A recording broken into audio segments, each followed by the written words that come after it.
warahmatullahi wabarakatuh. Kembali lagi di channel Seneng Tani bersama saya Titis. Semoga Anda tetap senang untuk menjadi petani. Dan semoga sahabat Seneng Tani semua sehat selalu ya, dan tetap semangat untuk bertani. Sahabat Seneng Tani, pada kesempatan kali ini kita akan belajar bagaimana cara untuk tetap mengoptimalkan pertumbuhan tanaman yang ditanam di musim peralihan.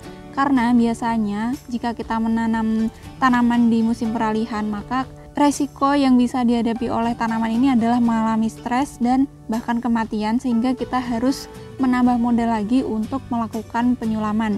Nah, pada kesempatan kali ini kita akan belajar dari lahan ini bagaimana sih cara untuk membantu tanaman ini supaya bisa beradaptasi di musim peralihan. Jadi simak video kali ini sampai akhir.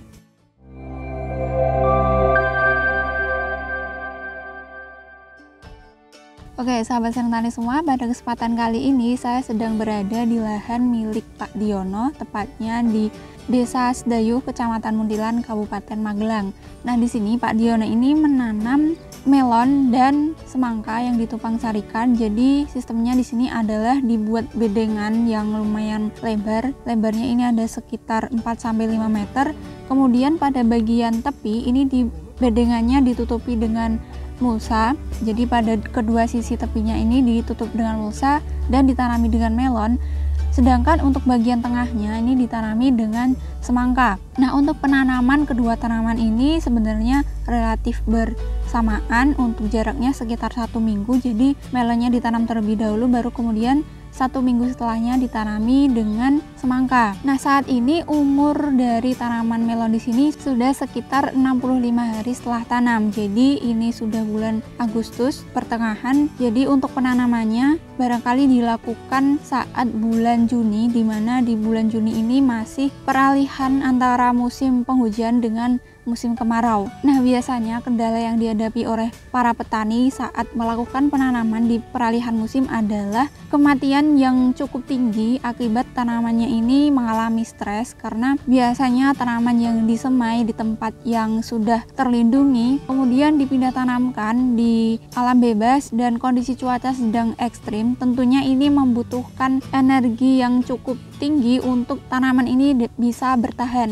Dan biasanya resiko jika kita menanam tanaman saat musim peralihan adalah kita harus menambah modal lagi untuk melakukan penyulaman karena banyak tanaman yang mati. Nah, namun belajar dari Pak Diono di sini untuk membantu tanaman ini menghadapi peralihan musim, menurut kami sangat bisa dicontoh oleh sahabat Seneng Tani semua. Jadi penting sekali untuk mengantisipasi bagaimana sih supaya tanaman ini bisa bertahan, beradaptasi dengan baik di masa peralihan musim tersebut. Namun sebelumnya saya akan menjelaskan terlebih dahulu bagaimana kondisi dari lahan ini. Jadi ini merupakan lahan baru yang saat ini ditanami tumpang sari antara melon dengan semangka. Jadi untuk dasarannya di sini beliau menggunakan pupuk kompos yang disebar ke seluruh permukaan lahan, ditambahkan dengan kapur bangunan. Nah, baru kemudian dibuat bedengan dengan lebar sekitar 4-5 meter. Kemudian saat bedengan sudah jadi, ditambahkan dengan pupuk dasar, yaitu menggunakan Vertipos, pupuk Blucron, dan Novatek. Nah, kemudian setelah ditambahkan dengan pupuk dasar tersebut, ditutupi dengan tanah, dan bagian tepi bedengannya ini ditutupi dengan mulsa untuk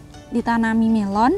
Nah, kemudian setelah ditutup dengan mulsa, ini didiamkan sekitar 1 minggu untuk memastikan bahwa pupuk yang diaplikasikan ke tanah ini sudah mulai terurai. Jadi saat dilakukan penanaman bisa diserap oleh tanaman itu sendiri. Nah, kemudian saat tanaman melonnya ini berumur 3 hari setelah tanam, nah di sini adalah saatnya Pak Diono untuk membantu tanaman melon ini bisa beradaptasi saat pindah tanam. Jadi 3 hari setelah tanam beliau mengocorkan asam aminopremino dengan dosis 3 ml per liter. Nah, dengan pengaplikasian asam aminopremino saat tanaman masih muda, saat baru dipindah tanamkan tadi, ini bisa membantu tanaman ini untuk beradaptasi dengan baik, karena di masa peralihan musim tanaman kecil ini biasanya akan mengalami stres karena kekurangan energi untuk bisa bertahan di musim yang ekstrim.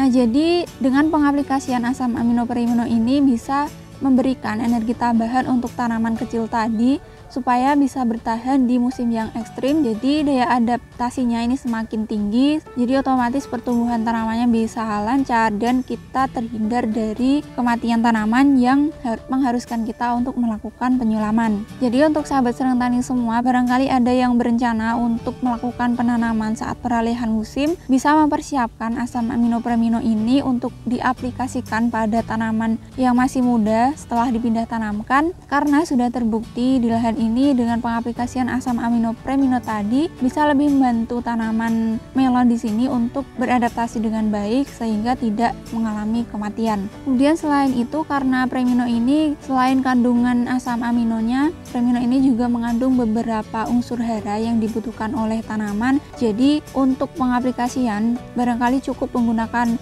asam amino premino ini sudah cukup untuk memenuhi kebutuhan unsur hara dan juga memberikan energi tambahan untuk tanaman. Nah, kemudian kita berlanjut untuk pengocoran kedua. Ini dilakukan saat tanaman berumur sekitar 15 hari setelah tanam, yaitu menggunakan KNO merah dan juga Power Soil. Kemudian untuk pengocoran selanjutnya dilakukan saat tanaman ini berumur 25 hari setelah tanam. Ini masih menggunakan bahan yang sama, yaitu KNO merah dan Power Soil. Dan untuk pengocoran keempat dilakukan saat berumur 45 hari setelah tanam. Beliau mulai mengubah pupuk kocornya menggunakan KNO merah dan KNO putih. Nah, untuk pupuk susulan ini beliau aplikasikan saat tanaman melon berumur 20 hari setelah tanam pada lubang pupuk susulannya. Jadi karena di bedengan melon ini, melonnya ditanam di bagian tengah, kemudian pada bagian tepi di kedua sisinya ada lubang untuk pupuk susulan. Nah, untuk pupuk susulan beliau menggunakan NPK DGW dan pupuk Vertipos. Tadi dilakukan saat tanaman berumur 20 hari setelah tanam, kemudian ditambahkan lagi pupuk susulan saat tanaman berumur 55 hari setelah tanam menggunakan Vertipos DGW ditambahkan dengan pupuk KCL. Nah, untuk masing-masing lubang pupuk susulan ini diaplikasikan sekitar 2 sendok makan. Ini juga perlu menjadi perhatian khusus untuk sahabat Senang Tani semua saat kita mengaplikasikan pupuk susulan di musim kemarau. Kita bisa belajar dari Pak Diono di sini, di mana beliau mengaplikasikan pupuk susulan dengan langsung dicokol ke lubang susulan. Namun sedikit saran untuk sahabat Senang Tani, jika kita ingin mengaplikasikan pupuk susulan di musim kemarau karena tidak ada bantuan air dari hujan, jadi kita perlu melarutkan pupuk susulan tersebut terlebih dahulu supaya harapannya pupuk susulan ini mampu terserap oleh tanah, kemudian unsur haranya bisa langsung diserap oleh tanaman. Karena tanpa kita bantu dengan pengenceran, unsur hara tersebut tidak bisa diserap oleh tanaman, bahkan mungkin bisa menguap begitu saja. Nah, kemudian kita beralih mengenai penyepraian. Untuk penyepraian dilakukan saat tanaman berumur 7 sampai 14 hari setelah tanam menggunakan fungisida berbahan aktif Mancozeb ditambahkan dengan insektisida berbahan aktif Abamectin. Nah, ini juga bisa menjadi perhatian untuk sahabat Senang Tani semua karena saat tanaman ini tumbuh sudah mulai memasuki musim kemarau, jadi sangat penting untuk mengaplikasikan insektisida berbahan aktif Abamectin ini karena populasi hama kutu-kutuan bisa meningkat dengan pesat. Nah, jadi untuk penyepraian dari 7 sampai 14 hari setelah tanam tadi dilakukan 2 hari sekali, kemudian saat tanaman berumur 14 sampai 45 hari setelah tanam dilakukan penyepraian 3 hari sekali, masih menggunakan bahan yang sama. Dari umur 45 sampai sekarang ini interval penyepraiannya semakin dilonggarkan lagi menjadi 4 hari sekali dengan bahan yang masih sama. Nah, jadi itu adalah beberapa tips perawatan yang dilakukan oleh Pak Diono di sini. Kemudian berbicara mengenai varietas yang ditanam di lahan ini, sebenarnya Pak Diono memiliki beberapa petak lahan, jadi ada 3 petak, dan tempat saya mengambil video di sini adalah varietas Delon 65, dan menurut beliau untuk varietas Delon 65 ini lebih memuaskan dibandingkan varietas yang lain karena menurut beliau untuk perawatannya cenderung lebih aman, jadi tidak rewel dan tidak memerlukan perawatan yang ekstra karena serangan virus keritingnya minim, dan juga karena ini sudah mulai memasuki musim kemarau, untuk serangan jamurnya pun juga bisa dibilang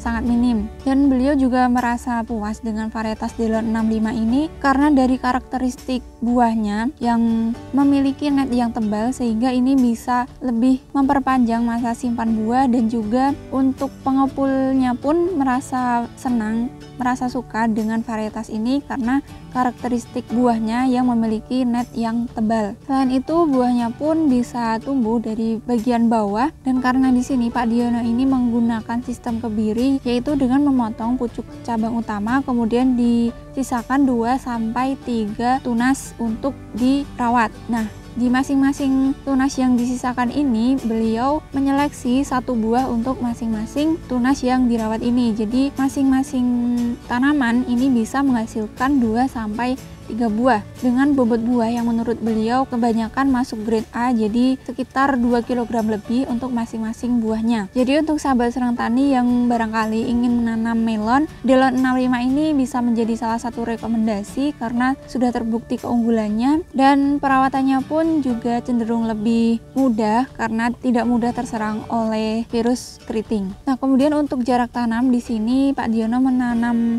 melon dan semangka ini dengan jarak 70 cm. Jadi antar melon dengan tanaman melon yang lain jaraknya 70 cm, dan diselingi dengan tanaman semangka dengan jarak 70 cm juga. Dan untuk tanaman semangkanya ini ditumbuhkan ke bagian tengah bedengan. Jadi otomatis jika beliau melakukan penyepraian untuk tanaman melonnya, tanaman semangkanya pun bisa mendapatkan nutrisi dari penyepraian tersebut. Mungkin itu saja yang bisa saya sampaikan pada kesempatan kali ini. Akan coba saya simpulkan dari apa yang sudah saya sampaikan tadi, bahwa untuk membantu tanaman ini beradaptasi saat dilakukan penanaman di peralihan musim, kita bisa membantunya dengan mengaplikasikan asam amino premino, karena sudah terbukti di lahan ini dengan pengaplikasian asam amino premino saat tanaman melon berumur 3 hari setelah tanam bisa memberikan energi tambahan untuk tanaman kecil ini supaya bisa bertahan di musim yang ekstrim, dan juga bisa memenuhi berbagai unsur hara, karena selain kandungan asam amino, premino juga mengandung beberapa unsur hara yang penting untuk pertumbuhan tanaman. Kemudian untuk varietasnya di sini beliau juga membandingkan beberapa varietas, dan menurut beliau varietas Delon 65 ini lebih memuaskan dibandingkan dengan varietas yang lain karena dari karakteristik buahnya yang memiliki net yang tebal, kemudian